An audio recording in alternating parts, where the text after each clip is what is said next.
সাদা পাথর, ভোলাগঞ্জ, সিলেট। ৩৪ কিলোমিটার দূরে সিলেট সদর থেকে। মন শীতল করার মতো জায়গা। সিলেটে এখন পর্যন্ত যতগুলো জায়গায় গেছি তার মধ্যে সবচেয়ে প্রিয় জায়গা ছিল সাদা পাথর। কালের বিবর্তনে আজ নাকি এই পাথর গায়েব হয়ে যাচ্ছে। সাদা মনের মানুষ আর সাদা পাথর আমাদের দেশের জন্য না। ভোলাগঞ্জ থেকে এই পাথরগুলা লুট হচ্ছে, কোটি টাকার সাদা পাথর। ঠেকানো যাচ্ছে না লুটপাট। এভাবে কি শেষ হয়ে যাবে আমাদের পর্যটন কেন্দ্র সিলেটের সাদা পাথর?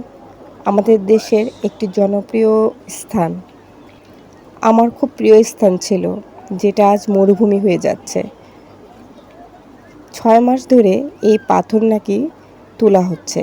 প্রশাসন দেখেও না দেখার ভান করছে নাকি। কি বলবো বলেন, কাকে দোষ দিব? আমরা মানুষ জাতি এত খারাপ কেন বলেন তো? আর কত লোভ করব?